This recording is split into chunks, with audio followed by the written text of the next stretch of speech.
Hello there, clay friends. It's Kira with Create Along, and today I said I would show you the Sculpey Etch and Pearls because I love playing with these and I feel like not a lot of people know what they are. Hi, as you're joining, say hello.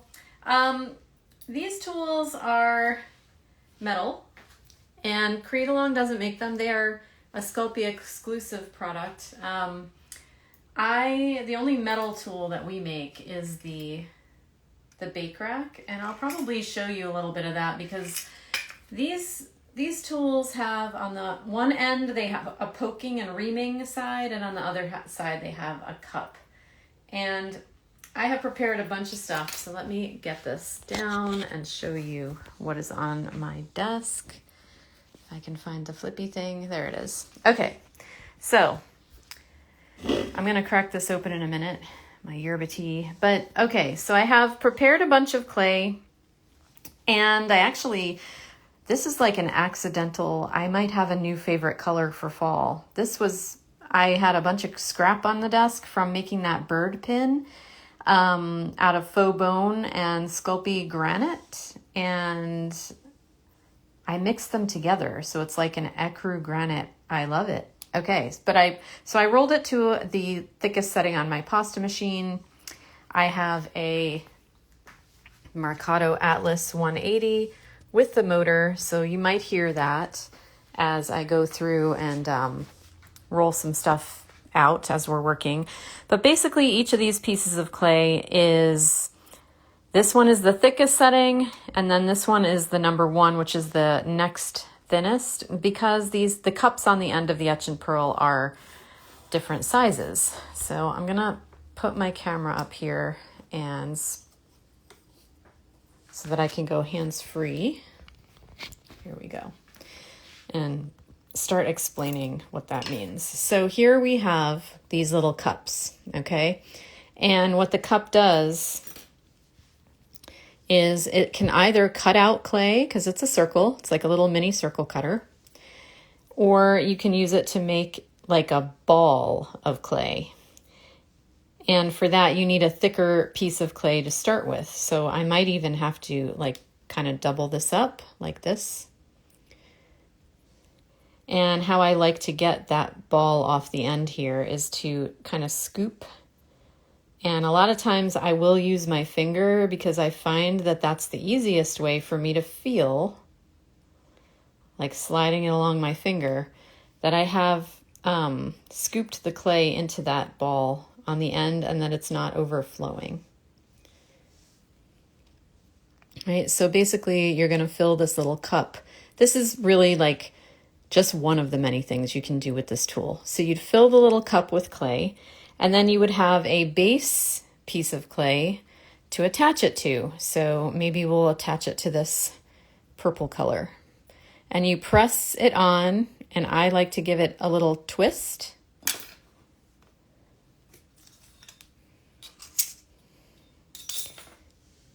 And now you have like a little bump on your clay.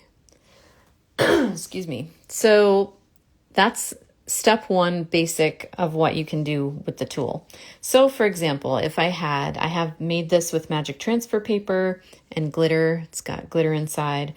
And if I wanted to make like, this area is full of these cool little rounded designs. So maybe I want to outline that with some bumps of clay, and I could pick whichever one of these little cups fits it, which is probably the smallest one.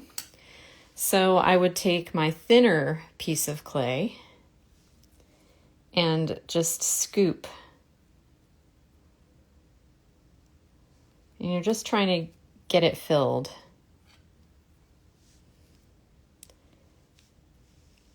Fill the little cup, and then you would set it down on your clay base piece, give it a nice press, and twist to release.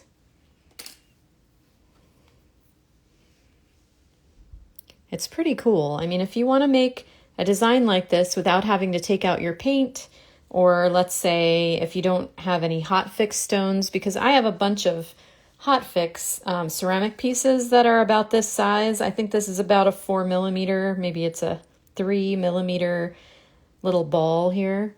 So this is clay to clay, which is fantastic.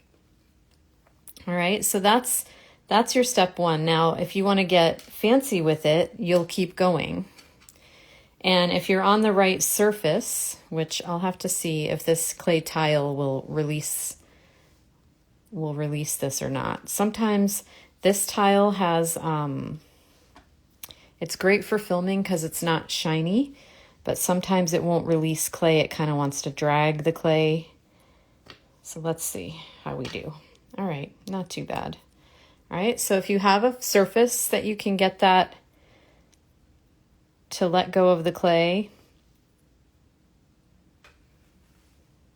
that is the medium size.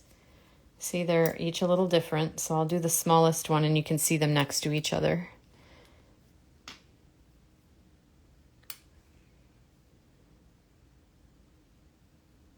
So you've got 3 sizes with the Etch and Pearl basic tools. Right, so there's that. And then if you wanted to make, say I want to make some little roses, I'm going to roll this thinner.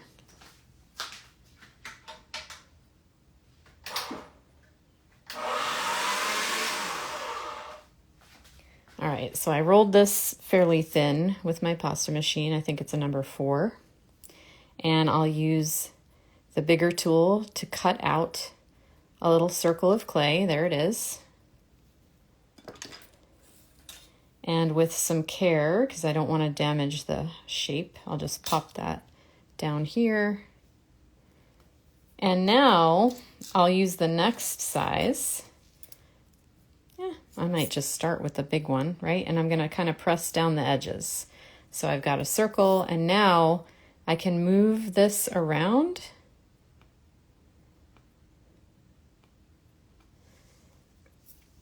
And it makes a very nice approximation of a little like Art Deco rose on the clay.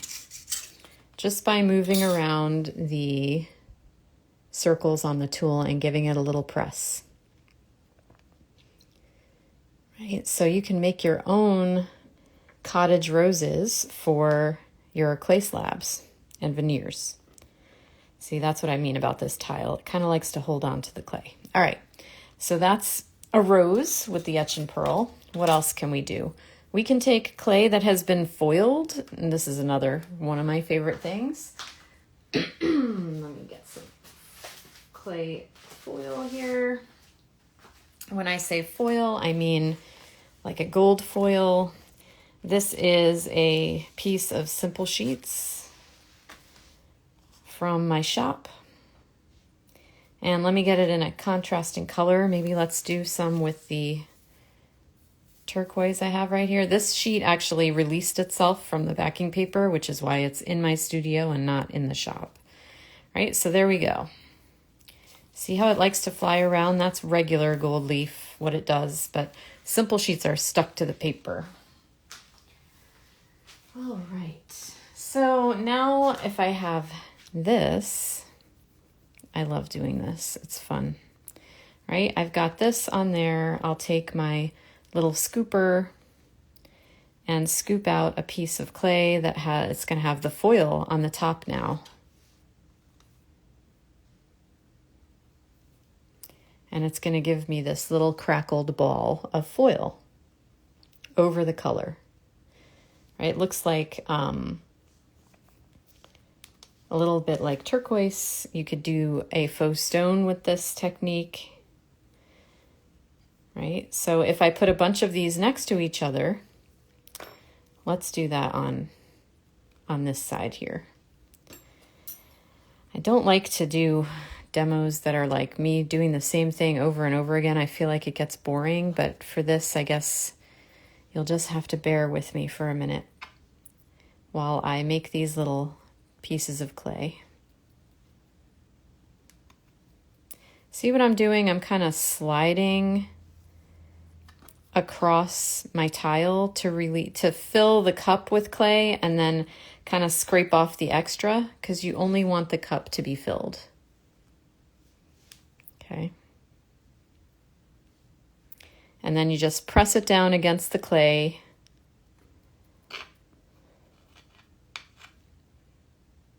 And release. And because this is a circle, as you do the next row, you might want to stagger them.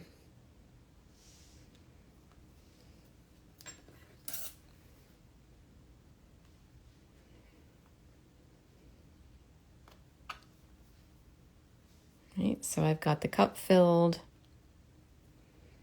If you're just joining us, we are playing with the Sculpey Etch and Pearl, and I made it really easy for you to find this. It's at my link in bio right now.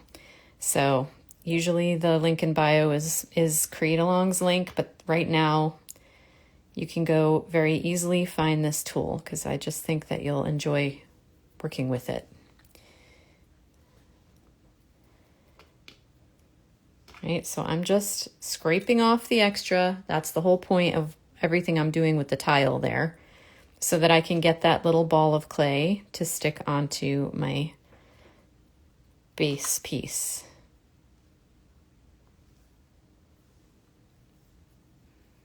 And I'm basically making a mess on my tile, but I'll just come back later with some scrap and scrape that off and pick it up.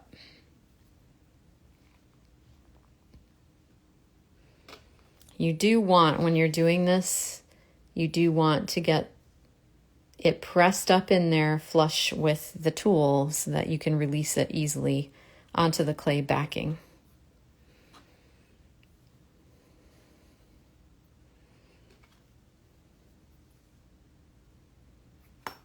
And what I'm going to do in a minute here is take this to my pasta machine and flatten it out.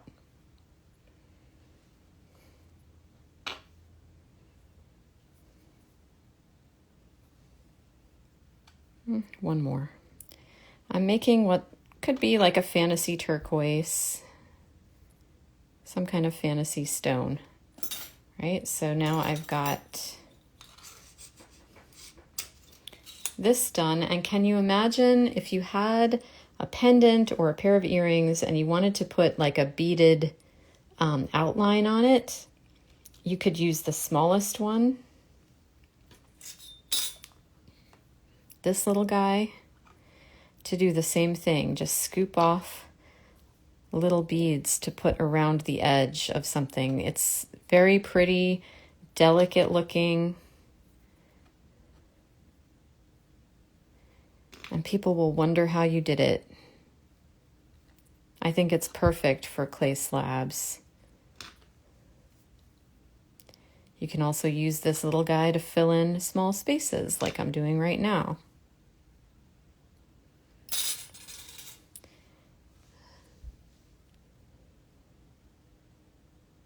You could leave it just like this, or you can roll it. So let me clean this up a little so I have some room to work.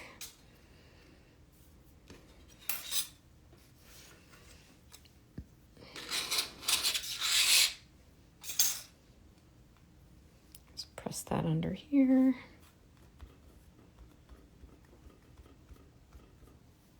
All right. So we can flatten this out a little bit if we want to.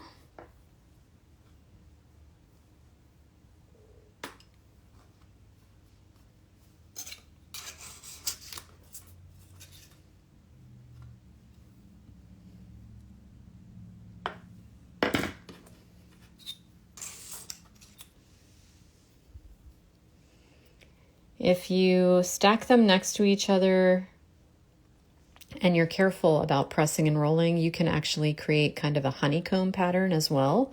If you like bees and you want to do some crafting that has honeycombs on it. So let me put this through my pasta machine. I want to see what it looks like.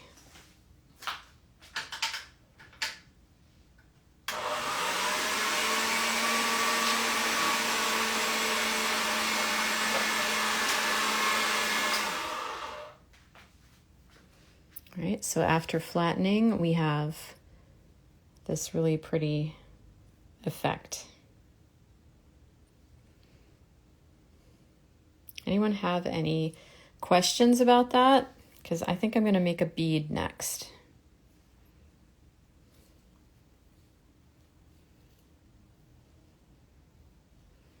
Set this aside. I'm going to grab some of the edges of this thing and make a core for my bead out of scrap.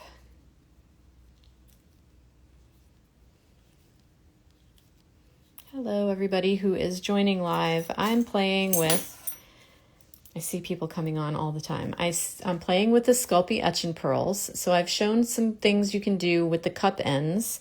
And next we're going to move to the other side, which I use most often as both a pickup tool and a bead reamer. So if you don't know what a bead reamer is, that means, for example, let's say you made a bead and the hole maybe is too small for the string or the wire that you want to put it on. So you might need to make the hole bigger. Or let's say you're making some chunky beads and you want them to be on like a chain or some kind of other, like a leather cord or something where they need a really wide hole. So let me show you a quick trick here. When you're making beads, if you roll tightly to your palm, you get more of a circle, okay? If you put the bead on the outside edge of your hand and you roll it along the outside of both palms, you get an oval. If you're very extreme with that, and you kind of push it out to the very edges, your oval will become expanded, okay? The other thing you can do, which not a lot of people show this anymore, I know I'm kind of going off topic for a couple seconds here, but you can make what's called a lentil bead by taking your polymer clay, and I'm doing this because I'm inspired by, it's got a swirl on it. So you would take something like an acrylic block with your circular bead and roll it against a table, right? And you can make a bicone that way, but you can also kind of press it flatter and tighter, and you get this thing that we call a lentil bead.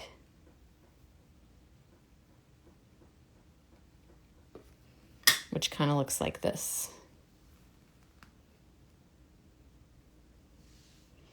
And if you keep going, your pattern will swirl around the top and bottom. So the amount of pressure and the tightness of the roll is what determines the shape of your bead. So if you like that, give it a try. So let's go ahead and let me show you the how to use this as a reamer. So I'm going to grab a bead pin and make a hole.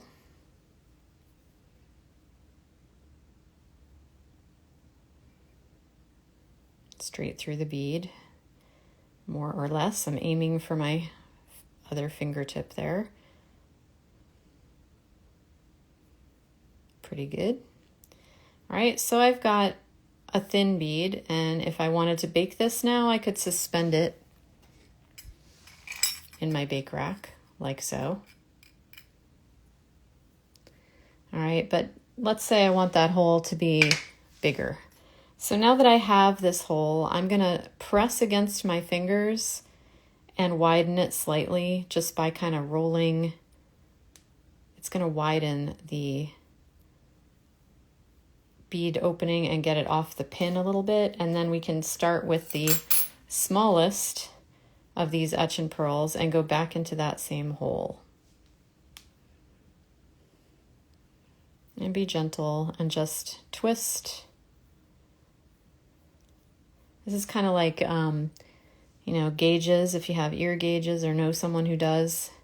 So we're going to go from one side and back through because it does stretch out the opening on the other side. Okay, so we're through, and now this particular one only has this much of a diameter right here. So once we get past this little hump, that's as wide as this hole can go. Right, so that's it for this bead on this smallest etch and pearl. And now we can go up to the medium one and go back through and gently continue to widen the hole. So if I'm just twisting and gently pressing it through until I get to the widest point on this one, and then I can give it a couple twists and loosen it a little bit. This is called reaming a bead.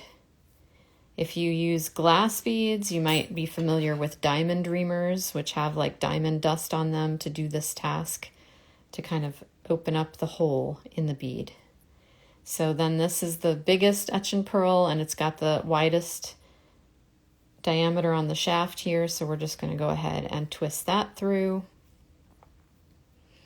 And then while you have it on here, you can do any cleanup, because you may have some, you know, ratty edges on there as you're widening the hole on it. Remember, whatever you put in the oven is what you get out of the oven. So try to do your cleanup and get rid of your fingerprints and things prior to the oven. Now, the cool thing about these are that they're metal, and you can set this right on here with the wide hole and go into the oven as well. You don't have to take it off if you don't want to. All right, so that bead baking rack is a Create Along exclusive. We have those manufactured right here in Florida by a local metal shop. It has V-shaped slots on it, which make it really easy for putting any kind of thick or thin beading pin on it for baking. All right, so I'm going to put this away, and that was how to use the Etch and Pearl as a reamer. Now, let me show you how I use it as a pickup tool if I were doing something with creating slabs. So let's say I want to make a bunch of little leaves to put on here. Let's go ahead and use the end of our Etch and Pearl to make them all the same size. So we'll go ahead and scoop some clay.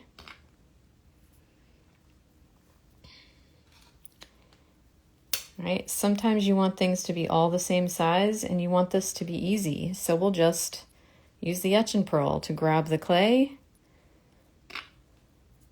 and scoop the little pieces off to the side here.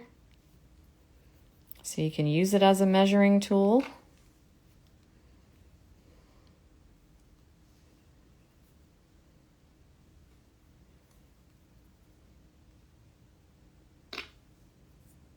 Just filling the cup and then using the other one to poke it out over here. I'll make 5 of these and show you exactly what I was doing.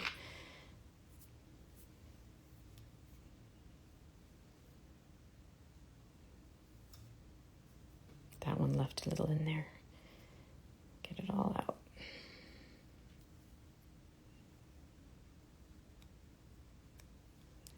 All right, and I will say, if you're going to use the cups and do this stuff, you are going to want clay that is well conditioned and a little bit soft.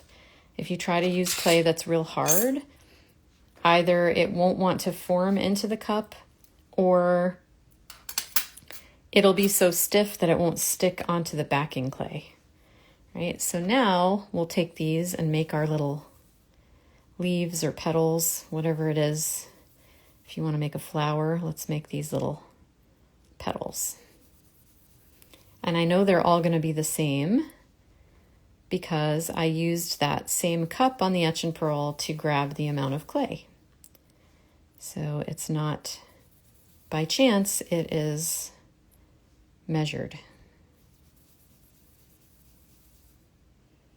All right, so I've got my pieces, and I'm going to go ahead and use this guy to pick it up and place it, also giving me the little petal. Here's another tip for you. Put your clay somewhere where you can turn the clay. Rather than having to turn your fingers around and try to do all this, put the clay somewhere where you can actually turn it and spin it. If that means putting it on a sheet of deli wrap or something, do what's easy for you. Okay, so now I have this cute little flower, and I'm going to use my smallest etch and pearl and some of this contrasting color here to make a center. So I can press that down and release. Pretty cool. See how this tool is so versatile. It can do so many things. All right, and then if I want to put a little border around that,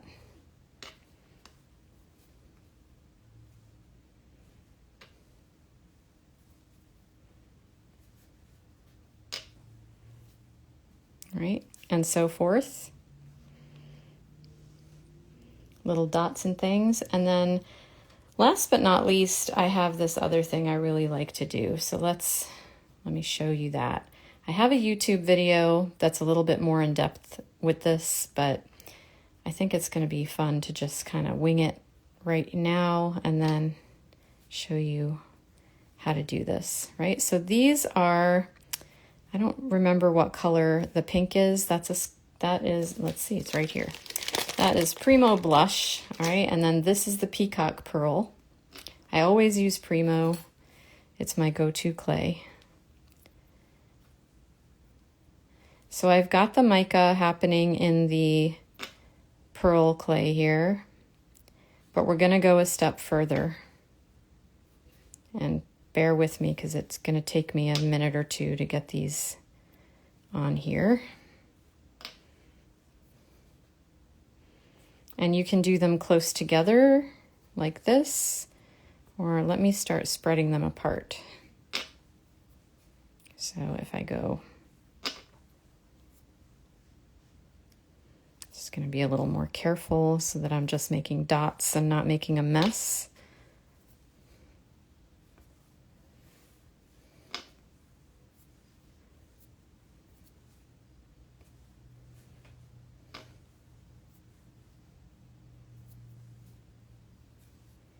Okay, do a couple more, and then I'll show you the trick.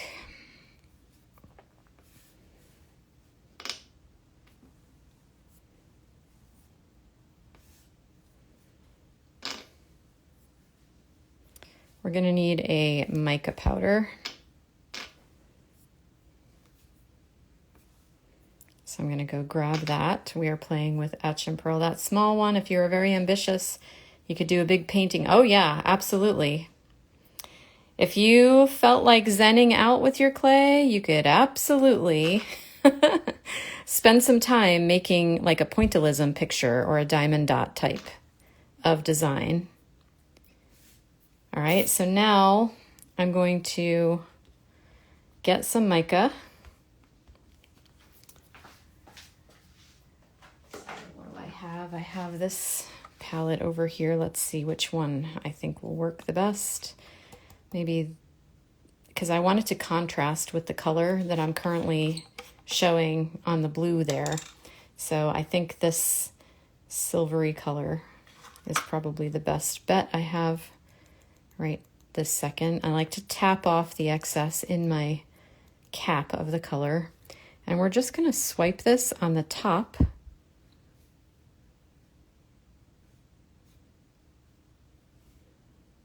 of the dots. Being very careful not to go past the top. Okay, and now let's lift this up so you can see it a little better. All right, so we have highlighted it, and you could stop here. All right, you could totally stop at this point, or you could take it to your pasta machine and stretch it all out, which is what I'm going to do, because I like how it looks when you flatten it together, and then you have like your background color, you have the circles of the color you used in the cup, and you have the dot of color in the middle from the mica.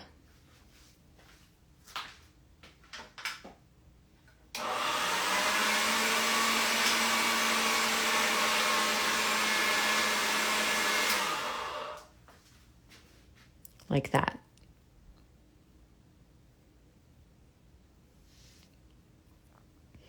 And then you could continue.